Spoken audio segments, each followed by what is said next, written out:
دور الضحية ده مش لايق عليك، تعال اقول لك تخرج منه ازاي.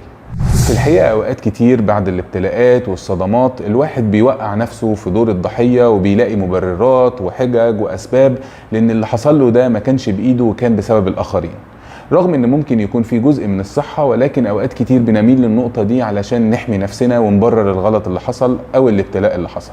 الحقيقة ان ده بيخلينا نحس بالاحباط ونحس بالضعف طول الوقت.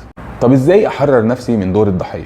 اول خطوة لازم الواحد يفرق ما بين هل انا ضحية ولا انا وقعت في دور الضحية او موقع نفسي في دور الضحية وبلقي مبررات واسباب بسبب اللي حصل.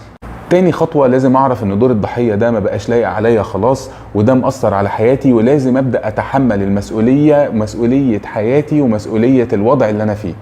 وده اللي بيودينا للخطوة الثالثة، وان انا ابدأ فعلا اخد خطوات عملية لتحسين حياتي وتغيير حياتي للأحسن، سواء كان تغيير عادات، تغيير سلوكيات، اتعرف على ناس جديدة. ولو ما قدرتش اتغلب على دور واحساس الضحية ده لوحدي، ألجأ لمتخصص ممكن يساعدني ان انا ازاي اتخطى الدور ده واعيش فعلا حياتي بمسؤولية وابدأ اخد خطوات ايجابية في حياتي.